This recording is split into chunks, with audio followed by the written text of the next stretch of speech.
Manatanteraka fitsidihana eto Madagasikara ny filohan'ny fiombonaben'ny notaire maneran-tany na ny Union Internationale des Notariats Latins. Androany ary dia noraisiny ministry ny fitsarana ity délégation ity.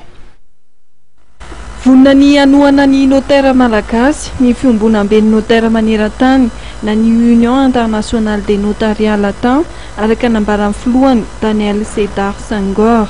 Ny volana oktobra 2024 niditra tao anatin'ity fikambanan'ity Madagasikara ary anisan'ny zandriny indrindra. Tonga teto amintsika zany ny président ny Union Internationale du Notariat Latin androany nanao fitsidihana ara-pomba moa zany izy.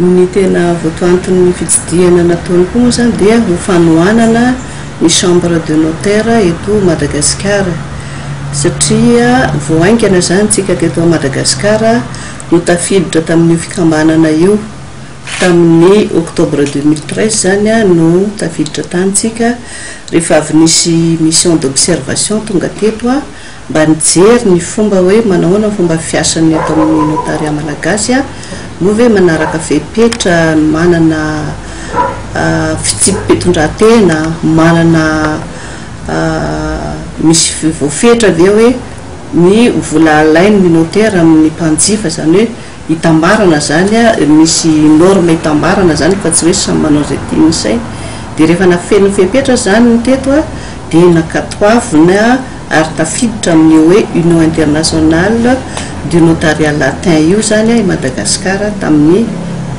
taona 2012. Raha oharina amin'ny isamponina dia mbola vitsy ny isan'ny notaire eto Madagasikara. Raha ny atotanisana avoaka ministère fitsarana dia 430 no amperinasa amin'izao fotoana izao. Ny 420 kosa no manao fiofanana ary ivoaka amin'ny fomba ofisialy amin'ity taona 2024 ity.